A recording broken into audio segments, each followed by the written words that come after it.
करेगा क्या वो व्यक्ति? कर पाएगा क्या? नहीं। और भोजन रूखा सूखा भी हो, लेकिन कोई बहुत प्रेम से प्यार से भोजन को परोस रहा हो अच्छे शब्दों के साथ, तो वो भोजन भी श्रेष्ठ है। तो महानुभाव आचार्यों ने बोलने की पद्धति दी। हम आपको बताते हैं, हर शब्द को, हर बात को अलग अलग बोलने तक की बात उन्होंने कही। हाँ जी, प्रभु सम्यक, यानी यदि कोई घर का बड़ा है, मुखिया है या कोई राजा है, वह यदि अपनी बात को कह रहा है तो वह अपने आदेशात्मक वचनों का प्रयोग करता है। उन आदेशात्मक वचनों का प्रयोग रूप ये तीसरी पद्धति है। तो महानुभाव बता रहे थे कैसे अलग अलग बोलने की पद्धति दी। यदि आपसे कहा जाए कि वसंत तिलका छंद बोलिए, तो आप कैसे बोलेंगे? भक्तामर प्रणते मौलिमणि प्रभाणा मुद्योतकं दलित पापतमो वितानम्। यदि आपसे कोई कहे कि आप शिखरणी छंद बोलिए, तो कैसे बोलेंगे? यदि ये चैतन्ये मुकुरैव भावाश्चिदचितः। यदि आपसे कोई कहे कि आद्य छंद बोलिए, तो कैसे बोलेंगे? नमो अरिहंताणं, नमो सिद्धाणं, नमो आर्याणं, नमो अच्छायाणं, नमो लोय सवसाहुणम्। हर चीज को बोलने की पद्धति दी है। अपने यहाँ छंद व्याकरण है, छंद शास्त्र है।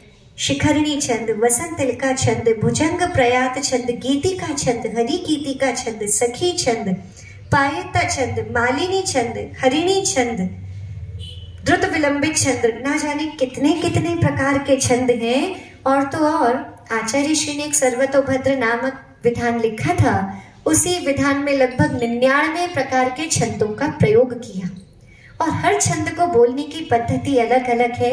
इतना ही नहीं, हर छंद को बोलने का प्रभाव भी अलग अलग है।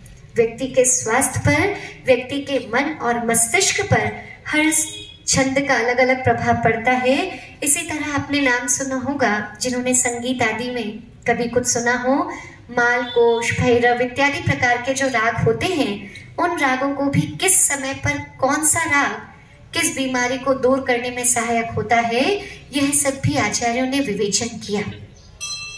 महानुभाव, बोलने की पद्धति हमारे पास से, आचार्यों के पास से हमारे पास आई। और महानुभाव, सच तो ये है कि व्यक्ति की वाणी ही उसके व्यक्तित्व का पैमाना है, उसके व्यक्तित्व को दिखा देती है। बोलते ही समझ में आ जाता है ये कौन से राज्य से हैं, कौन से स्टेट से बिलोंग करते हैं, इनकी एजुकेशन क्या है, इनका फैमिली बैकग्राउंड क्या होगा, इन किस तरह की सोसाइटी में रहे होंगे।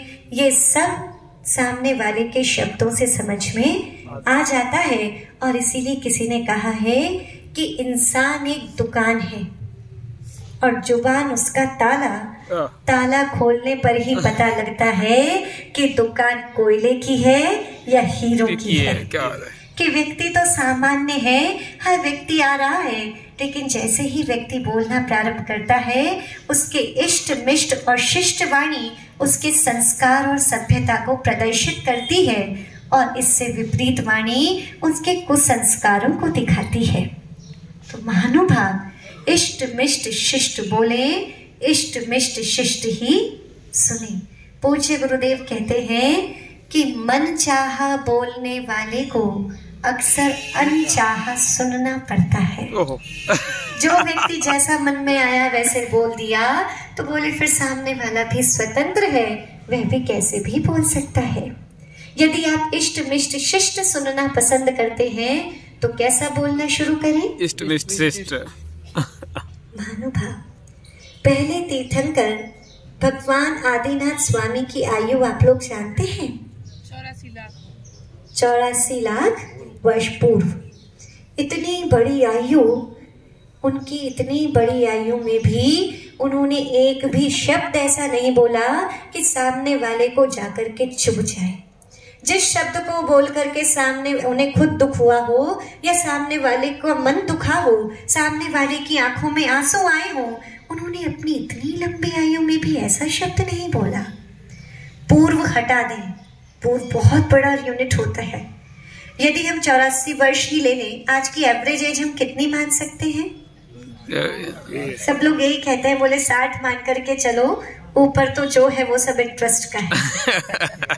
लेकिन फिर भी हम ये कह दें कि अगर हम आज की एवरेज एज 84 मान लें, तो क्या हमारी 84 साल की आयु में भी ऐसा होता है कि हमारे मुख से ऐसे शब्द ना निकले जिससे सामने वाले का मन दुखे? सब एक दूसरे को देख रहे हैं, पर नहीं हो सकता। चलिए साल छोड़िए, 84 साल, 84 महीने ऐसा हो सकता है? भैया कह रहे हैं माता जी 84 दिन पूछिए। बोले 84 दिन तो बहुत दूर की बात है, 84 घंटे नहीं जाते।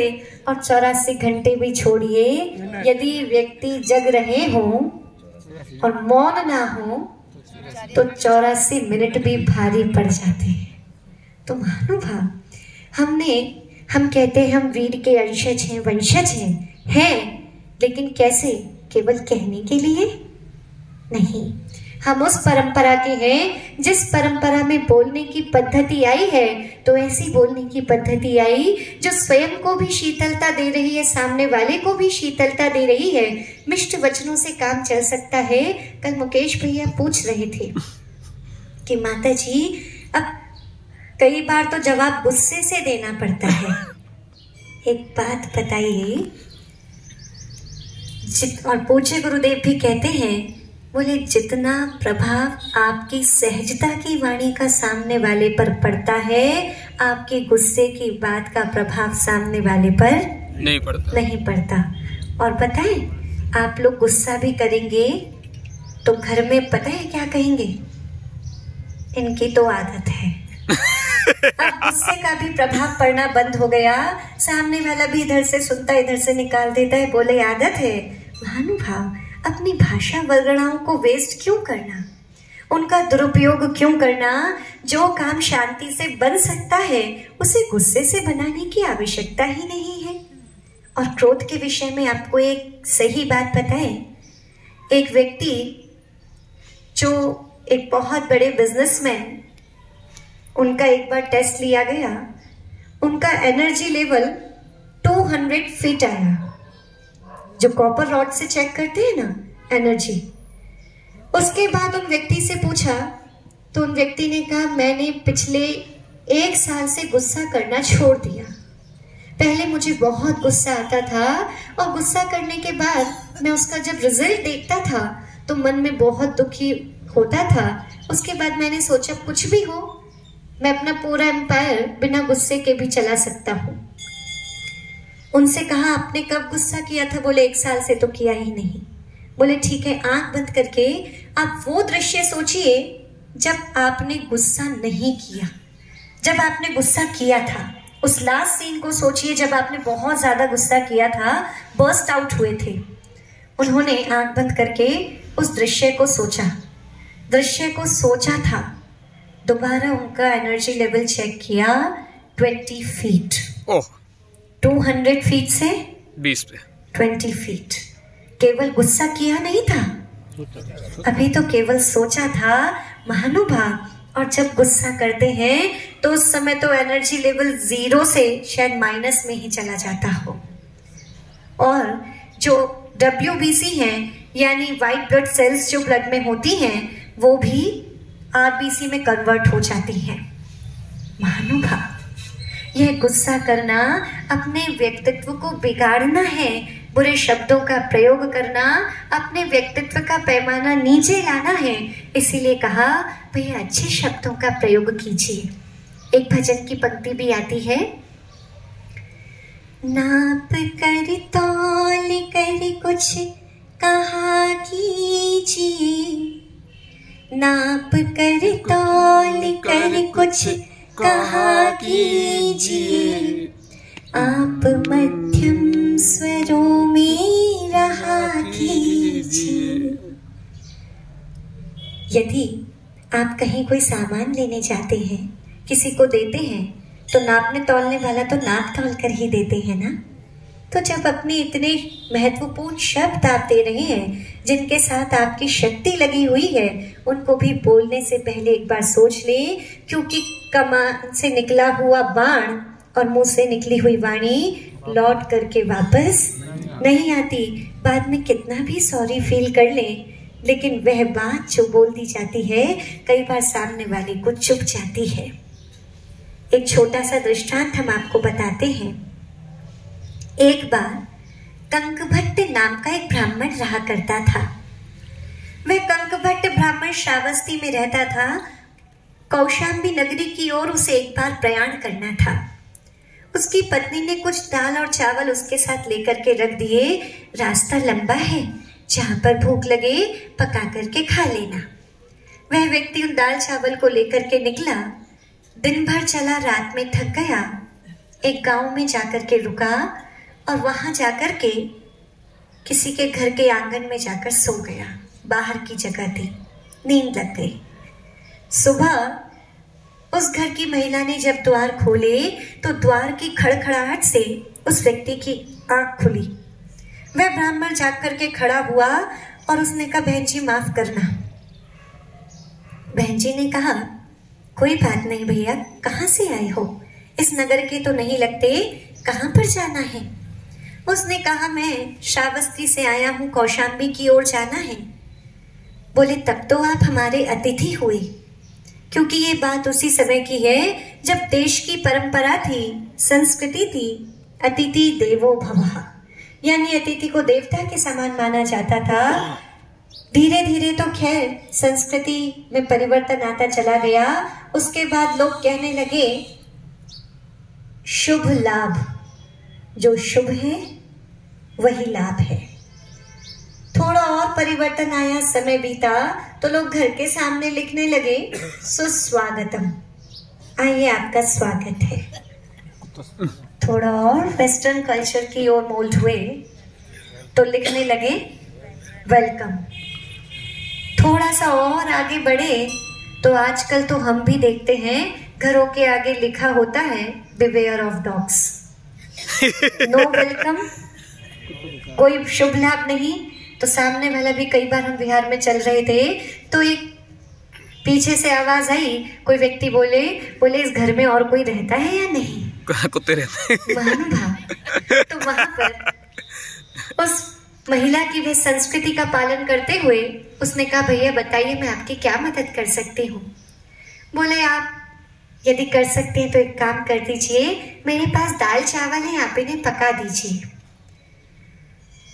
बोले, भैया दाल चावल तो आपके आगे काम आ जाएंगे, आप अंदर आइए, मैं आपके लिए यहीं से बना देती हूँ। उसने सम्मान पूर्वक उस ब्राह्मण को, कंकभट्ट को स्थान दिया और स्वयं एक भिगोने में लेकर के पतीले में वह दाल चावल डाल करके पकाने लगी।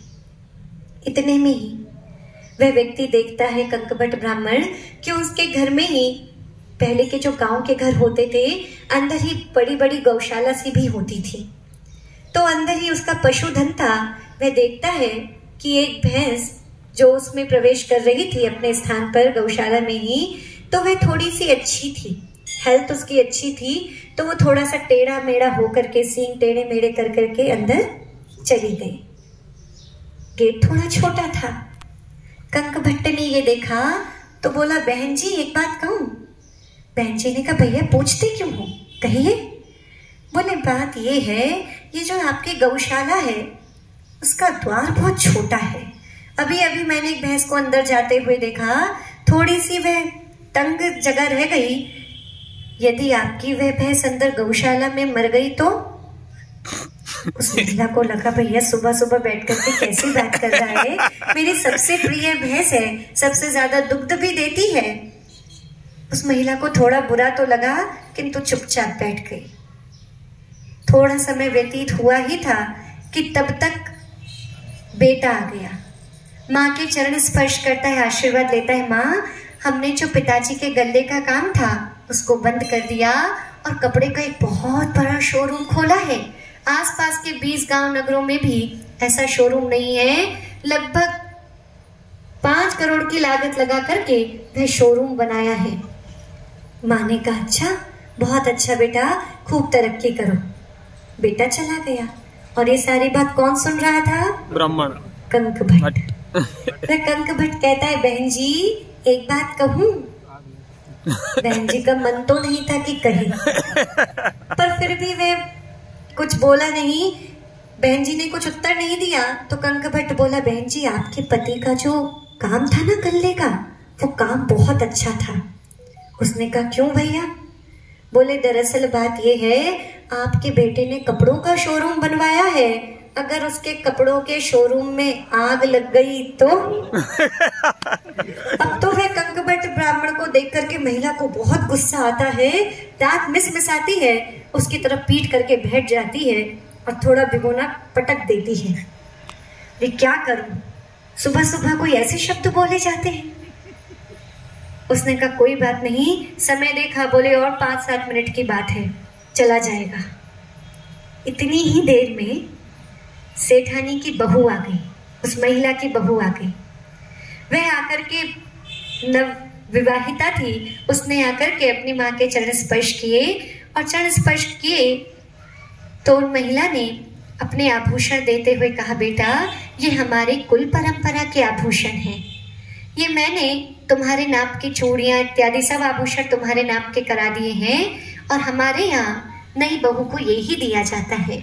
उसने माँ का आशीर्वाद लिया और बहू वहां से चली गई। लेकिन ये सब दृश्य कंक भट्ट देख रहा था। उसने देखा, बोला, बहन जी। अब बहन जी ने सोचा बस ये कुछ बोले ना, लेकिन फिर भी वो कहाँ मानने वाला था। उसने कहा, बहन जी आप अपनी बहू के लिए नए आभूषण बनवा देती तो अच्छा रहता। बोले, भैया हमारे कुल के आभूषण हैं। बोले, कुल के तो ठीक हैं, आपने तुड़वा करके अपनी बहू के नाप के कराए, अगर आपकी ये बहू मर गई तो?